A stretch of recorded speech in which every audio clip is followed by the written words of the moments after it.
So today we have another great conversation with a good friend of mine, Angie Lefranc, and it is still on the topic of motherhood and the challenges of being a mom and a wife. And again, I invite you to lean in and enjoy. Good morning. Hey, good morning, Sister Maggie. Once again, thank you so much. I appreciate your flexibility and you making yourself available for us to talk. And I'll do my best not to keep you too long because I know you are a busy woman and I've taken enough of your time. That's okay. Okay, so this is a conversation that I've been wanting to have since I wrote the book, Unmasking the Married Single Mom. And it's on a conversation, a topic that a lot of women are not having, but it's kind of like the unspoken word. Because in my own personal experiences and my own practice, I hear so many women talk about this, feeling the exhaustion of being married, but often feeling like, you are on your own because you are overwhelmed with the amount of stuff, the responsibility, the pressure of having to do it all. And how I had originally wanted to do it was to have these round tables at different events where we would sit down and we would talk.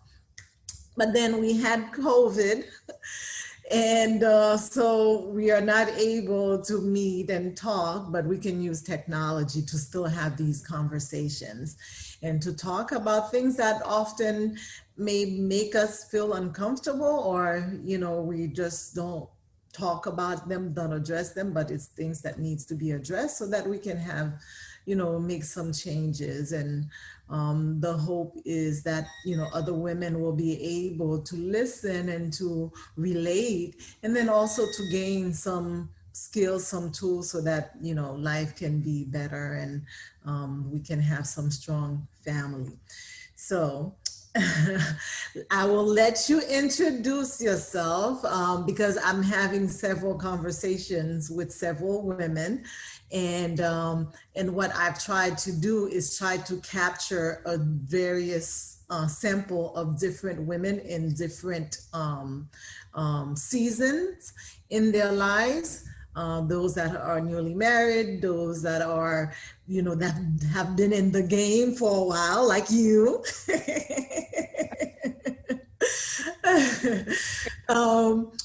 Those that have, they're like, okay, I've done my work and now I'm just looking at the next generation. So, and just seeing, womanhood through different seasons and different times. So I'll let you introduce yourself, give us, your name, how long you've been married, how many children, how old they are, what you do. All right. Again, good morning. Thank you again for doing this with me. I'm a little bit shy, but let's see. I'm Angie. I've been in the Tampa Bay area for 28 years. I'm married with 4 children, ages 10, 12, 13, and 14. I have 2 high schoolers this year and 2 middle schoolers, and I assist my husband in ministry. So we're saving souls. So, and of course, our first ministry is our home. So, and you're also a nurse, both you and your husband. Right, nurses. And we're just doing what God intended for us to do. Mm-hmm. And I know being nurses during this period of time can be very stressful. There's a lot going on, taking care of, your family, but also having the responsibility of caring for the sick. How have you been able to cope throughout this pandemic? Well, every day is a struggle. Of course, you start with God, ordering your steps and asking for protection, and also that you can fulfill to touch someone and do what you took oath to do, to take care of someone that is in need of you. Right. So we take extra precaution, but it is hard. You're wearing Yes. two masks and to wear all the gears that you have to wear.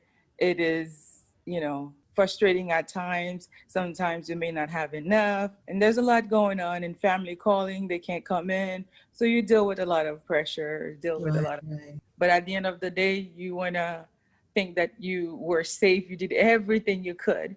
Right. So you get to change when you get into work, you wear their own scrub, but you try to protect your hair, wear shield, you know, goggles, like so many gears. So sometimes you may forget one. You're like, oh my God, is it this time? Right. So, Right. but we're trusting God. We see that it's trending down a little bit in Florida. So we're just praying that it's, it's done taking its course, it's going away. Yeah, well, we are thankful for our frontliners. So we thank you for the work that you are doing, putting your life and then that of your family at risk to take care of the sick. It takes a special person to do that.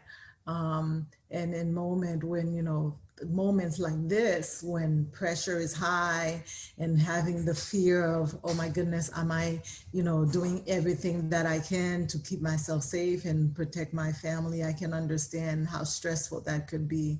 But God is good. That's all the God, time. prevails. And I know that, He will be taking care of you and the family and the people that you are taking care of. So you say you have four children and you have two in high school. So you are in the um, peak of adolescent. And then you have two preteens, you said? So middle schoolers. Yeah, So 10 and 11? 10 and 12. 10 and 12, yes. So So this, you are in the thick of it. that, I call these the most challenging time of parenthood and childhood. So it's hard for both the kids and the parents. so by saying that, are you saying that it's almost over? You're a little bit ahead I, of me. I wish I had an You're answer, but I over. don't know. Okay. Because my oldest is 19 and I think I'm still in the thick of it. Uh, but we can say there's hope. Yes, there's hope at the end of the tunnel. Yeah. And I also know that you have a multi-generational household because you have your mother-in-law who also lives with you. I remember not that long ago, I had a client and she mentioned that her mother, she's been married for like 20 years and her mother has been living with them for 18 of that 20 year. When she's, those 20 years, when she said that, my mouth just dropped. I know in the Haitian culture it's more common, but for other cultures, well, some other cultures it's common too. But in America, we don't hear that often where we have multi-generational household. But I think nowadays it's becoming more and more common, being that financially it can be very stressful. And sometimes when you have a multi-generational household, it can ease some of the burdens. So when she told me 18 years, I just could not imagine because I know the stress of having to deal with, the mother-in-law and I can imagine the struggle of, the dominance, trying to, especially as a young couple, trying to establish a routine or a new life and then having, mom being there and also trying to insert herself and the challenges of having that balance. How have you guys managed? I don't know how long she's lived with you guys, or if how do you guys deal with having a multi-generational household? Tell us the good, the bad, and the ugly. Been married 16 years and she's been with us since we got married. And it's been a blessing. Each Mhm. day has its own challenges, but it's been a blessing. You know, she helped us raise the kids so we could go to work. And with 4 kids, we really wouldn't be able to do that. Right. Um, so it's a blessing. So it's good that she has been able to be there, because that's one of the things that that lady had told me too, with her mom being there. She would cook, she helps, take care of the kids when, when they go to work. So in a way that's very helpful, because oftentimes when it's a two, parent household, you don't have that other adult, and it can be very challenging, especially if you have two career parents, both of you being nurses, it could be difficult. So that's one thing that can be very helpful. But she also mentioned, like that same woman, she had at one point, right after they had gotten married, they had lived with her husband's aunt, which was like a mom to the husband. And that did not go well at all, because she said there was an incident where the aunt just came in their room and started rearranging furniture. And it was like, excuse me, this is, although we live in your house, this is our room. And Bored, so they get, in order to get something to do, they get busy. So you have to be, flexible. Mhm. You pick your battle. That's not important to me. Like, think I gotta go to work. I gotta have raise kids. So hey, at least for me, it's not important. You know? Yeah. So I pick my battles. Pick So, your battle. So learning to pick your battle, because those are things that can come up. It's right, like understanding boundaries, because sometimes, especially with the older generation, they may right. not understand boundary as we understand boundary, and it can be a challenge, especially if here you are trying to get dominance in a way, because it's, hey, it's my house, I'm the woman of the house, I decide those things. So those are some challenges that can take place when you are living in a multi-generational household, especially if mom is around thinking that, hey, I'm mom, I'm still the one who sets the rules, and here you are, maybe a newly married couple, and you're the wife saying, hey, this is my house, I dictate what happens. So what you are saying, what has helped you is to learn to pick your battles. Right. And I And never felt that way. This is my home. I mhm, saw it together. She never, I stepped on my toes. mhm. Um, I never thought of this is my home. She has no say. I don't know. Maybe we never went through that, or maybe Yeah, I didn't see it that way. you didn't see it that way. You grow, you don't know that's what it meant, but I don't remember that we had that problem. So Okay. focus on other things.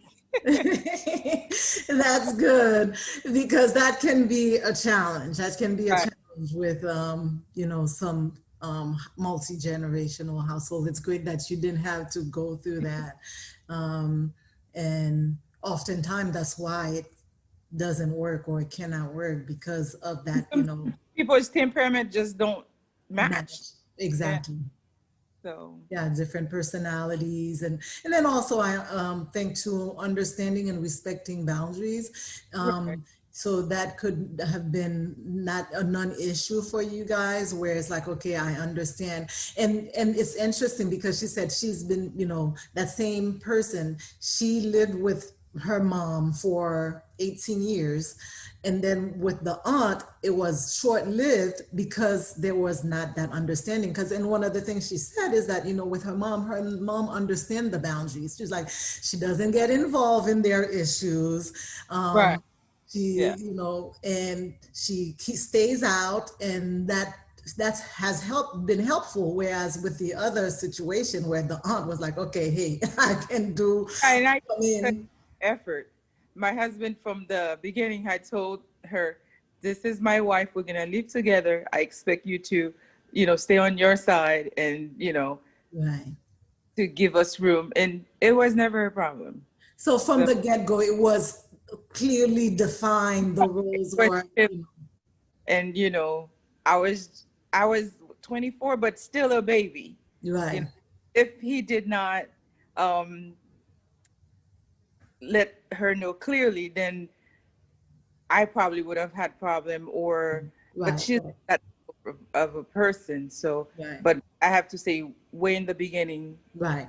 we were in a straight path, or everybody That's had great. that's how it would be. I don't So know. it's very important how you set the tone. So that's Right. good. Good, good, good. All right. And then you also mentioned that you help your husband in your ministry. So being two nurses, you have your ministry where you lead a congregation. How is that? You know, you have four children. How do you do that?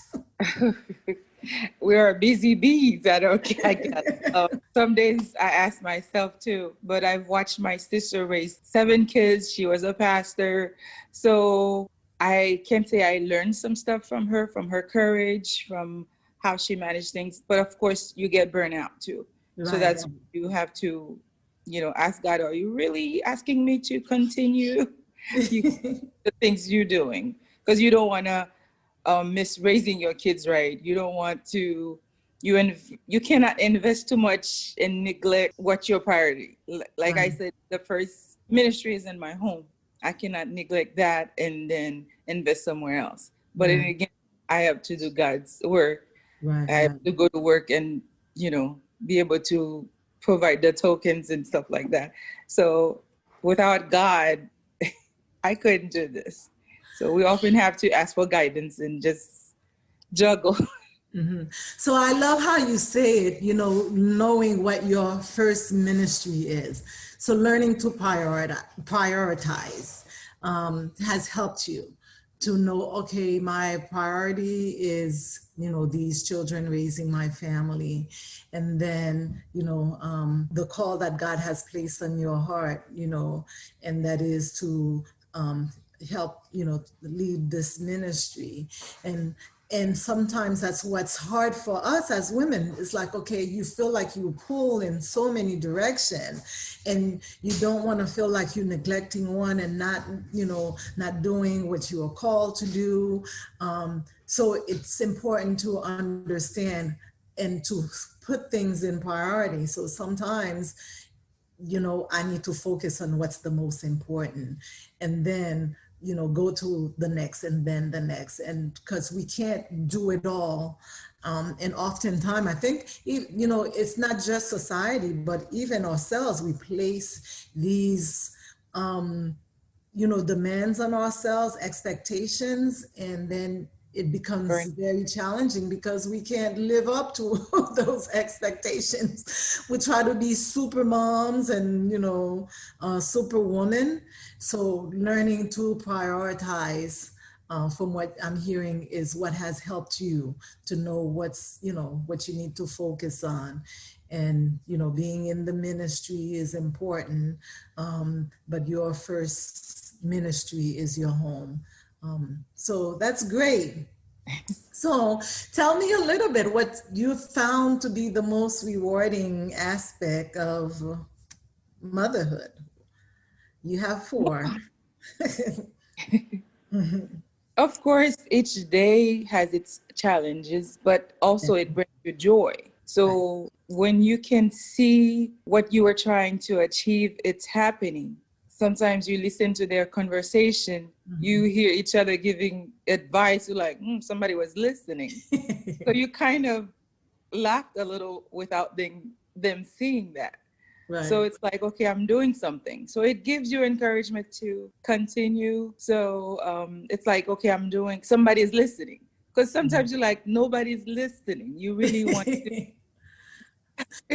bang them over the head. But so it's So when you see that it's sinking in, it's like, right. oh, It's like it's okay. growing. The plant that I've been, watering and stuff like that, it's taking place. So hopefully one day I'll see the fruit of it. So when you see that you've planted the seed and you've been watering it, and to That is, see that yeah. it is rewarding to see that you've made an impact in a life.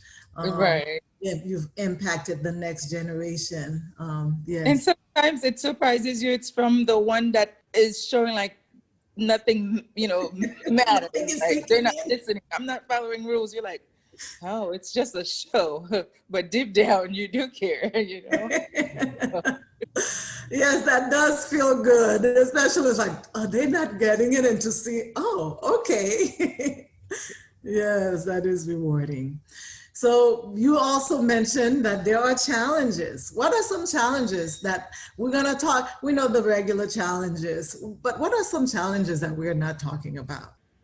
Sometimes as a mom, you feel like maybe you're trapped. Mm-hmm. Maybe you had other dreams.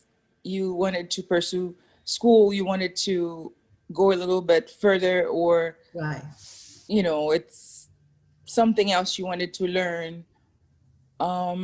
Sometimes people don't think of to talk about them Right. openly. Maybe Right. they don't feel that they would be someone would be listening to them or see their dreams and what they wanted to achieve. Or There's maybe they might be seen as being selfish if they were to address right, those things. Uh-huh. right. Right, right. Yeah.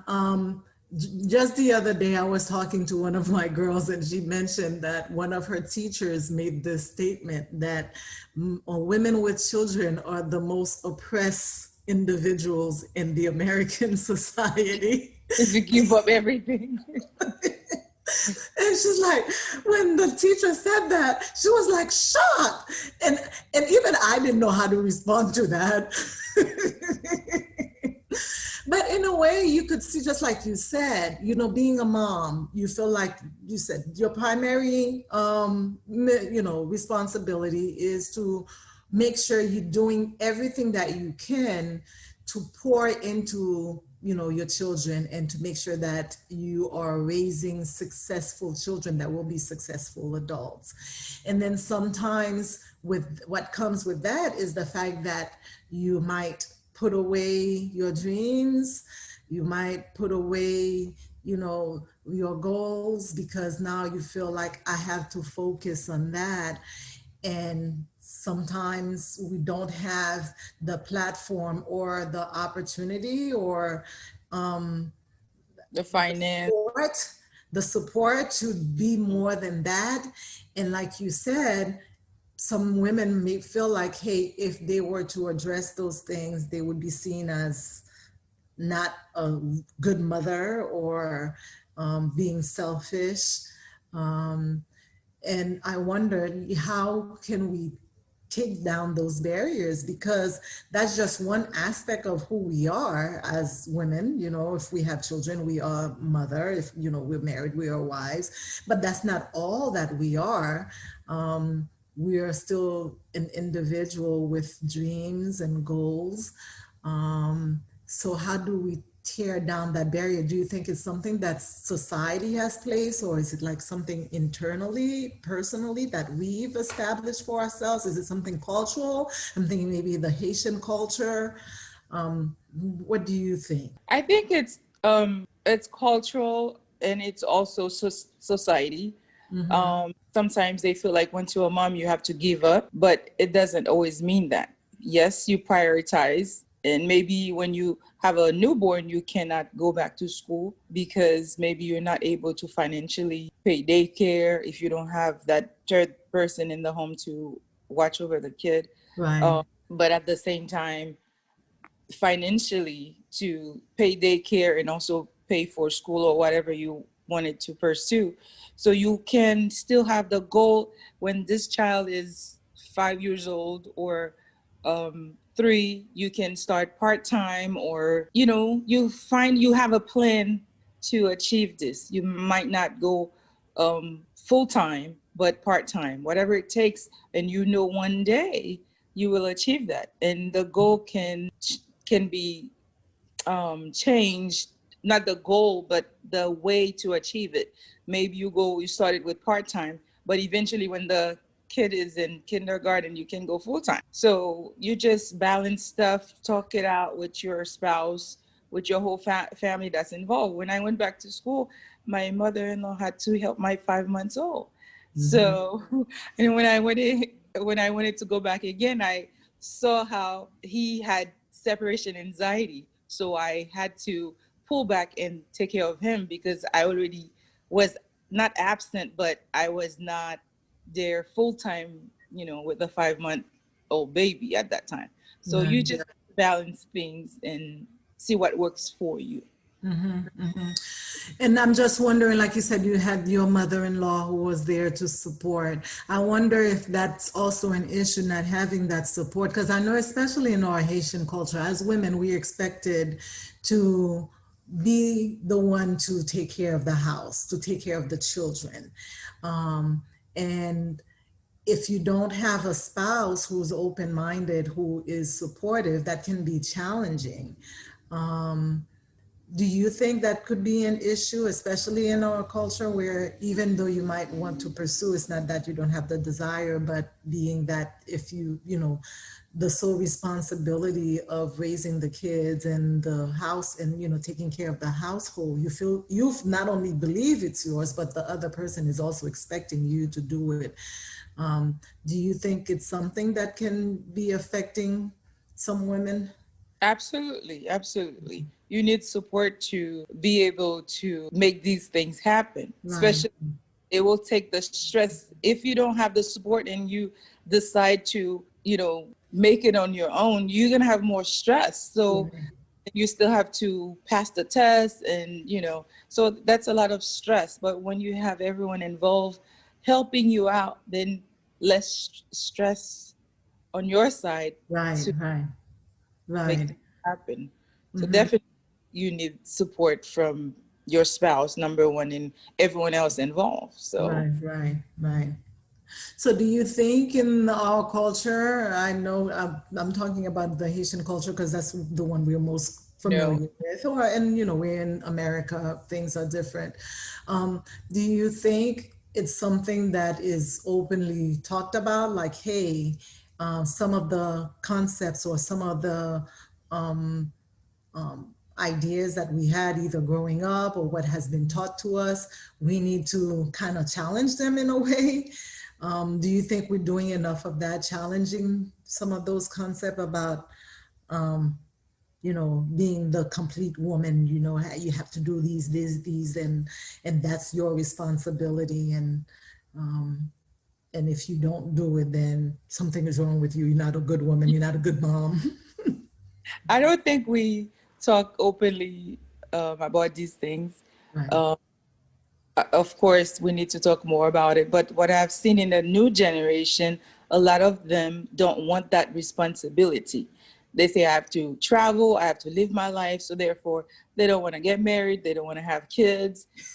The, they saw what their parents went through, especially, in our culture.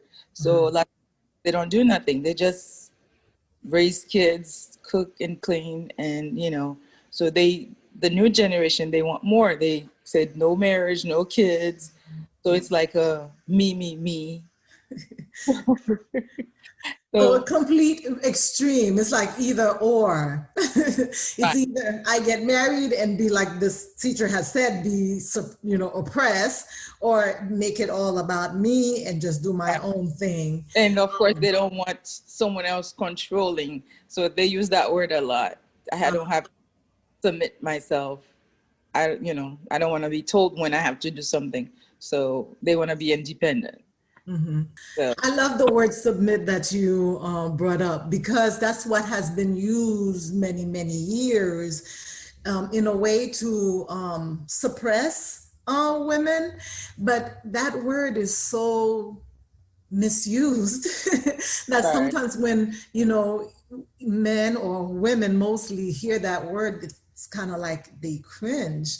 But when you look at the true intention of submission, and if we want to talk about roles in the household. You have the husband who's supposed to be the head, the protector, the caregiver, the one that sacrifices his life for his family.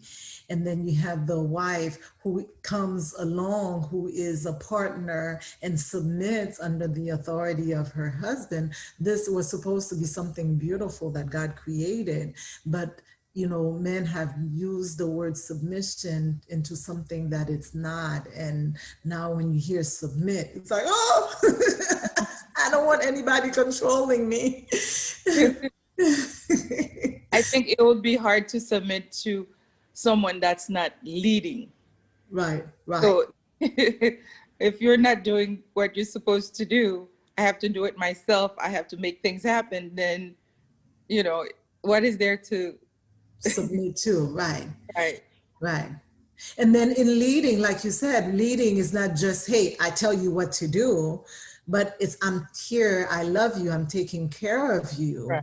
And I am willing to lay down my life just like Christ did for the church. That's the kind of love that the husband is supposed to have, for his wife, his family, is to be able to have that sacrificial life, sacrificial love. And once that's done, then, submission comes very easy, like you said, because, hey, I'm submitting under the authority of this person who loves me, who cares, who wants the best. Not to say that you're always gonna be in agreement, and it's like you're gonna want what the other person is, proposing or whatever it is. Because even if we look at our own relationship with God, we come to God, we submit to God. Sometimes God tells us to do things. And we're like, no, God, I don't want to. But God loves you.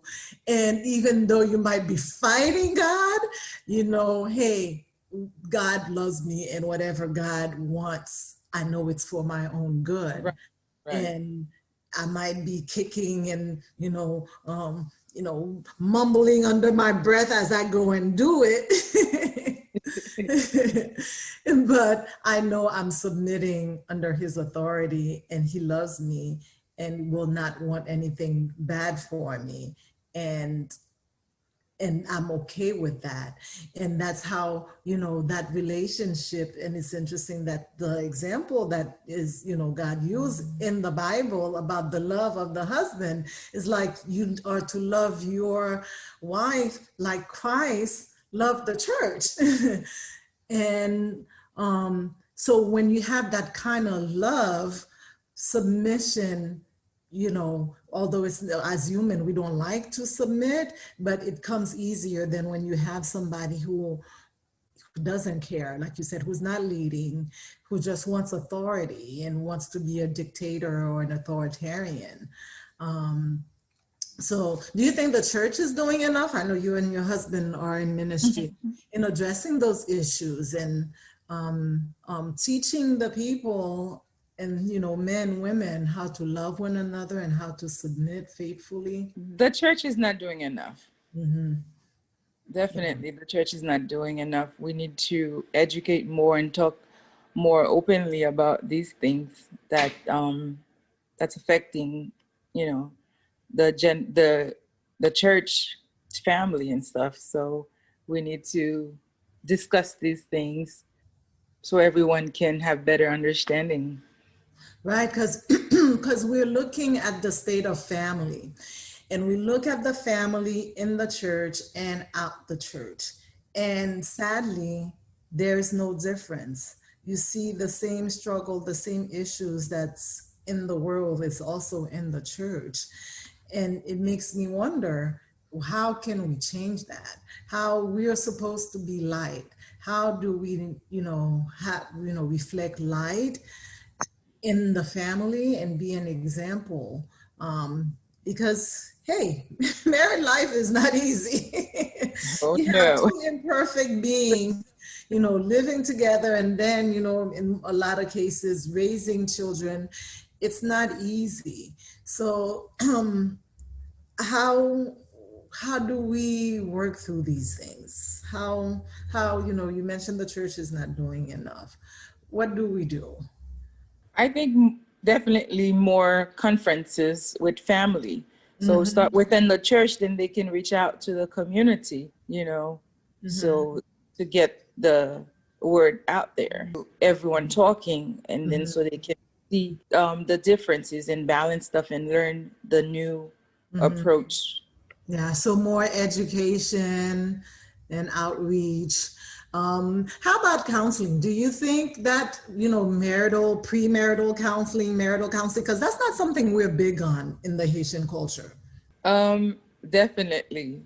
Premarital counseling should be happening. So any young person I know in my family, I always advise them to sit down. So with their pastors and stuff like that, because it's not all rosy. What's the word? Rosy dosy. It's not all rosy every day.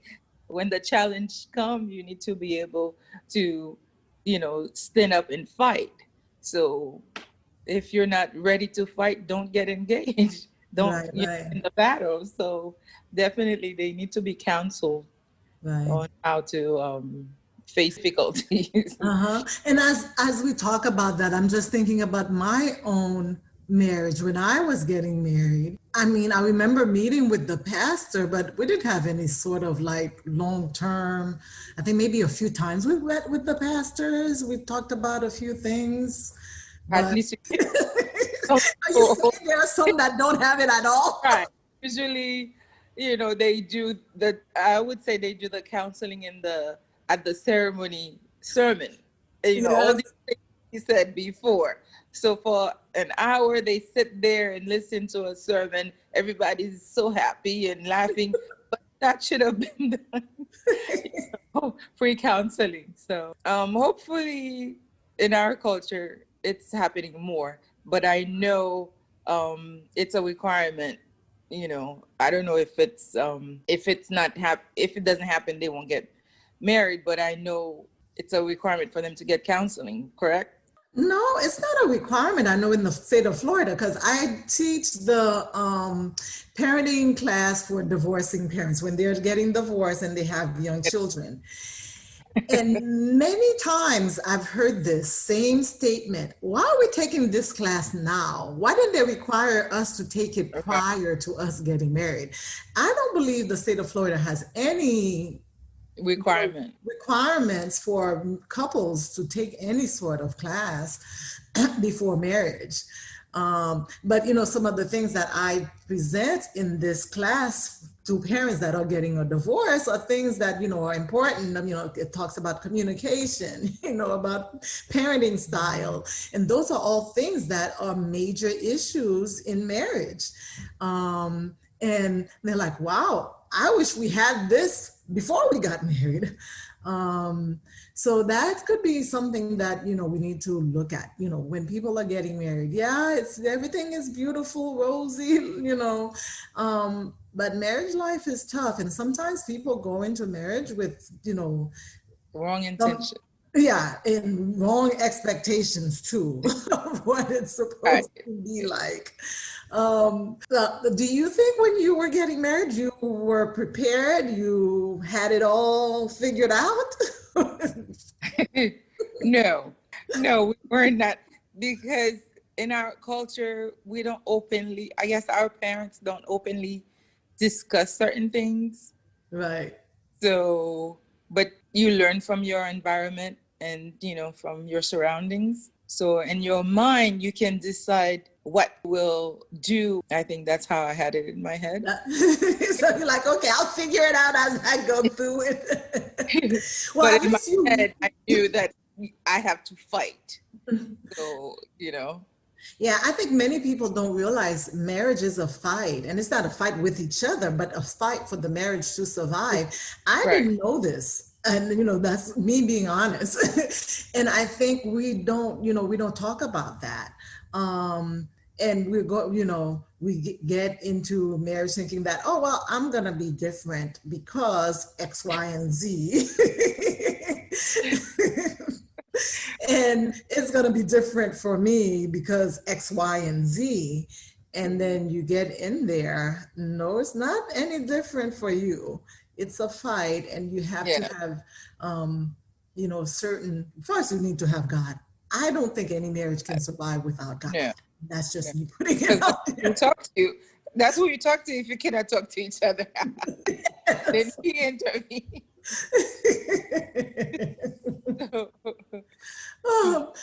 So it's it's understanding that it's going to be a struggle. There are going to be challenges. You are going to have conflicts. And how do you intend to resolve conflict? And how do you intend to fight so that you can make it? Sometimes I hear people say people just are not committed anymore, as committed as they were before, because as soon as they see trouble, it's like, okay, I can't deal with it. I'm out of here. I think everything is changing because it's like everything is fast paced. So the same way you have choices of McDonald's or Burger King. So it should be ready quickly. So if it's too busy there, I give up, I go somewhere else. So they're not gonna stay and fight. It's not working. Let's go to the next, so. Wow, Yeah. wow. Yeah. People, it's like, okay, this is not working. I'm not going to be patient. It's not working. Next. It needs to be fixed right there and there. We And have this problem. That next one, they have more challenges because they didn't deal with the first challenge. Right. So, yeah. Right. So, what do you think you would tell your younger self going, at that 24-year-old, with those glassy eyes, and what would you tell yourself now? I would say trust God that I would be okay. Yeah. Yeah. One worry I think I had was, I was raised with my dad that served 19 years in the Army. So of course, in our home, we could do anything. When I say we could do anything, there was no female, only females drive a car, and at that time in Haiti, certain things were just for men, and female were part of the kitchen. So in my home, even though he was not in the Army, he had retired when I was growing up, but you have to wash the car, change tire, go to church, make sure everything is clean. So you do all of it. So you see, as a girl, you had to do those things? I was little. So of course my mom was overprotective, So, but I've watched my siblings, all of them. So they have to do all that. Girls or boys, everybody is cleaning the car, changing tires, go to the church, make sure everything is clean, then go home, shower, and be there first. And boys or girls preaching, doing everything. Oh, wow. So there was no limit on what or classification on what he wanted us to do everything. Oh, so wow. Since he was not around for when I was, getting married, it was like, would I be okay? Would I be okay, even though I witnessed all these things, how he wanted us to be? But I was afraid. I didn't want to get, I don't want to say typical, a typical from our culture, but that was my fear, actually. Yes. I wanted someone that with an open mind, that I'm not gonna be just in the kitchen. So, and God made it happen. Praise God for that. So God heard my prayer. So my young self, don't be fearful. God got me. It's under control. Yes. So you feel like when you were growing up, the experience that you had with, your dad, he was very authoritarian and they're very rigid. And your fear was that it's going to repeat itself. Your household was going to be this.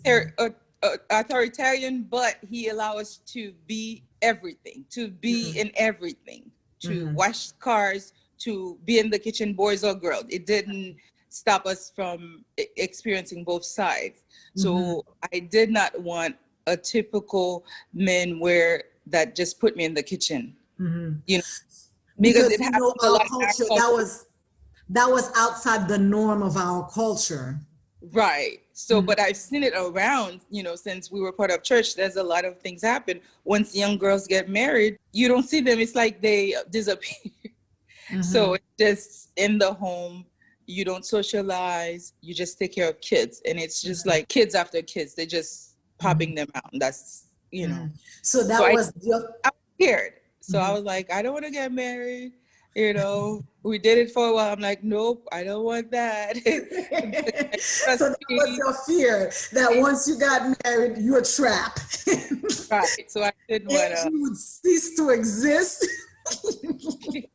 Yeah, I didn't want to get trapped. Okay. So you would go back and tell your young self, hey, it doesn't have to be that way. Right. Things can change. Trust the process. God's got it. And, maybe I would also tell my young self, travel more. I would, don't be so hesitant. Don't be so, I always mentioned fearful. Yeah. So because I'm always scared that something might go wrong, so. Do you think that has a lot to do with our culture? Yeah. Yeah. Because Haitians are traumatized people.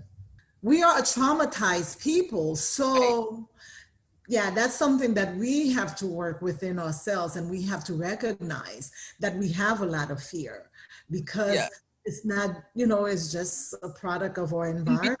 It affects you because you were part of, of the environment. Right. Even though you know better, you're trying not to pass it on to your kids. Right. I see it happening in my kids. I'm like, oh, I did that. Trying to fix it, but it's there. Right. So, we are a very anxious group of people, and that's because of what we were exposed to. In Haiti, you had so much political instability, not only political, environmental, dealing with hurricanes, earthquakes. There's always something, so that being fearful is completely natural. So that's something we have to recognize as a people, that we are a traumatized group, and we have to work through our trauma so that, like you said, we don't,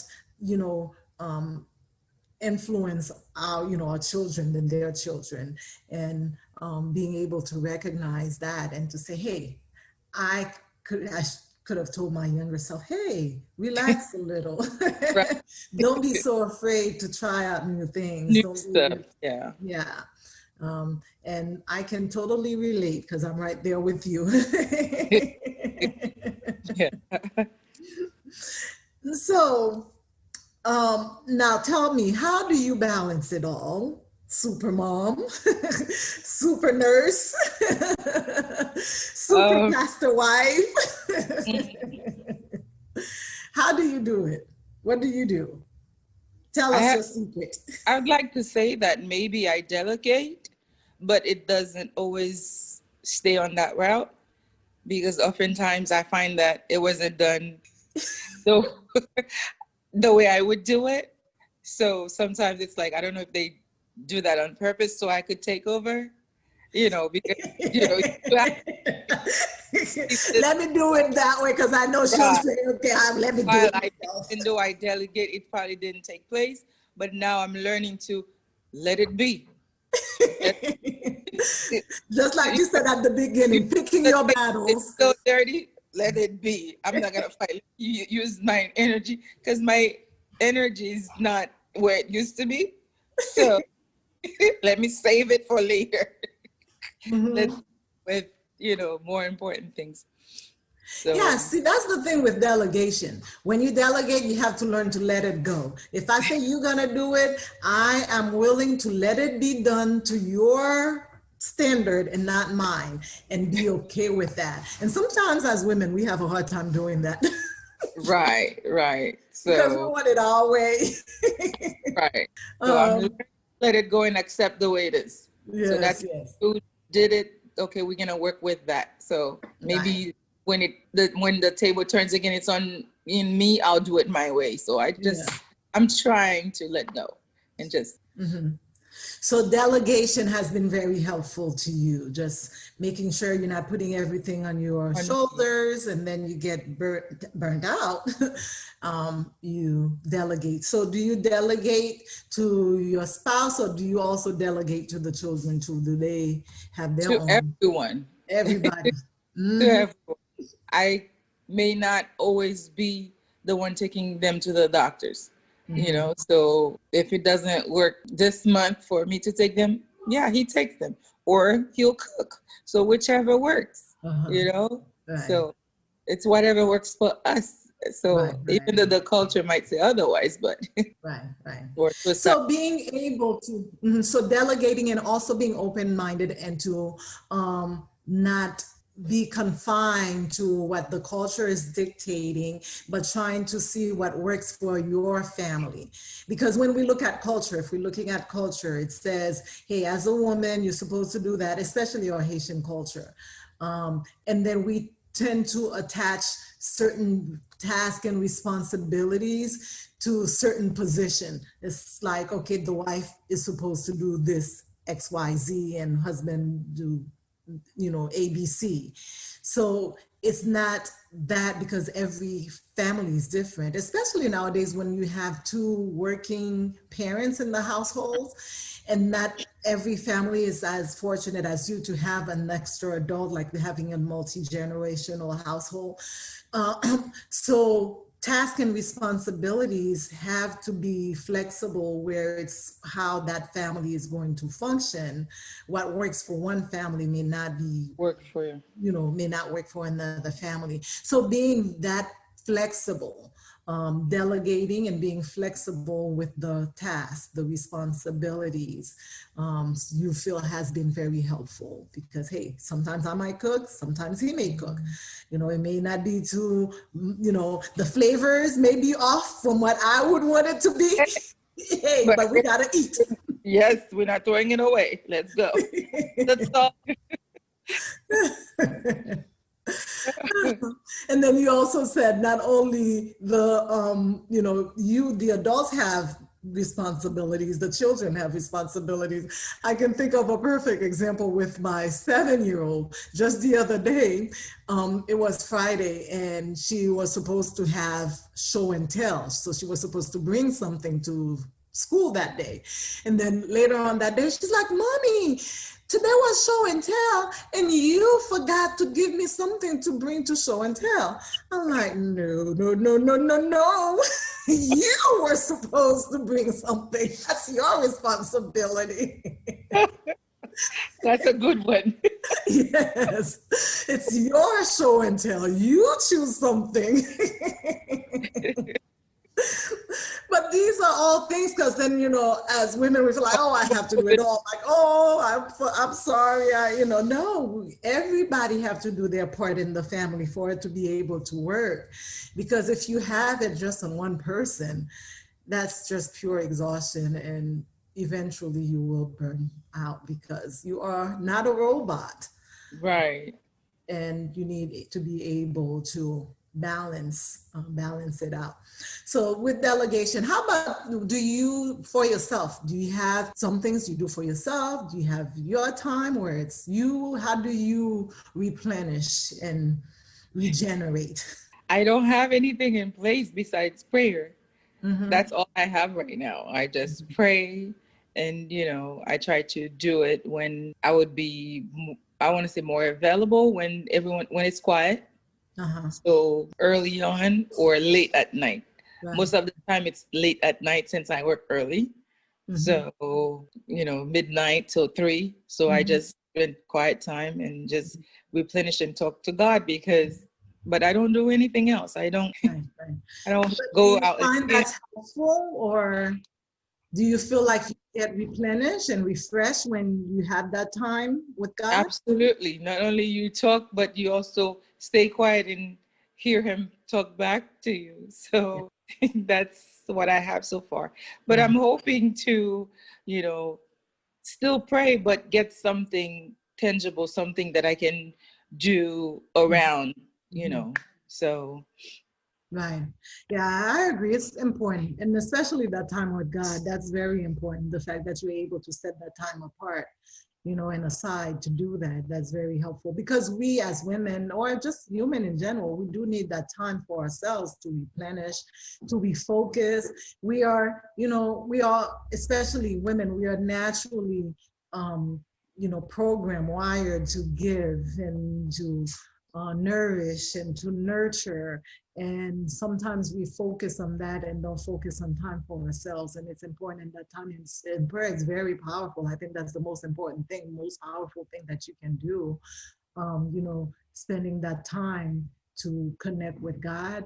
And then, doing something for yourself. Different season in life may require or may allow for different things. Maybe at that, this point in your life, you don't have the extra time to take things, have a hobby. But, it's just as important to have that time where you can replenish and regenerate because you need that time because it's not just about giving, but you also have to be able to refill yourself so that Right. you can be your best. Because if you're not your best, then If you're empty. yes, you can't give yeah, exactly, if you were empty.